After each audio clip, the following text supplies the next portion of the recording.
media habitung masa ini di tapi pandemi akhirnya film ini tuh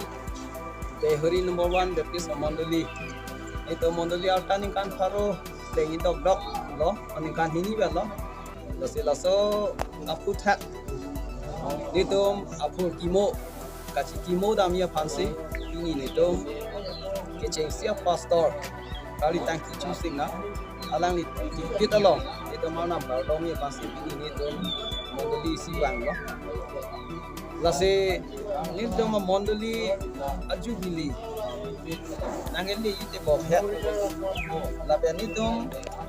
kita tang tamen itu kita long tamen rasong sansi tam lo athege itu mondoli halo bang sohot aring elok amisoni ria to lahe ke kroyan tek ba pijim ke endo lahe abirta lahe alam ke long bensi kachiki moje pansi ni to halo bang sohot tame kita long dame aring elok amisoni ria to theri long dame karno tam ni to bang so program dame ni to nyal kon lo lapian pinia bang ni to hari number 1 mondoli ke ching si pastor labang so pandamini dom kachiki mo dia fansi ini nilai dom bang labang so taksi nilai dom kachiki mo pandi dolang non isi hini dolang la ningkan hini yang bong di dom la mondolia lo prang akija teman lehes tamini dom kachiki mo pandi dolang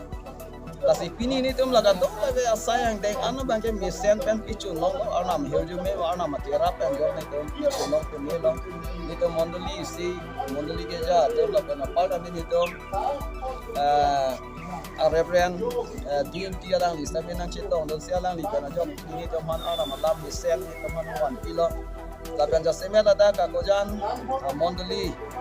pastor atau mani mali atau mayu atau alang itu nang cerap nang situ dun si ini itu sama saing dengan itu mesen pen tapi culong apa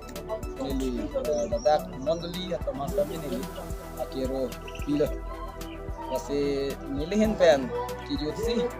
dia lalu ini tem dadak kecintong an atau kan sitam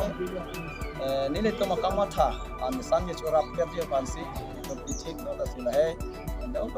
program juga ada sih itu lagi curi dia pansi nona bangke sik pon dah.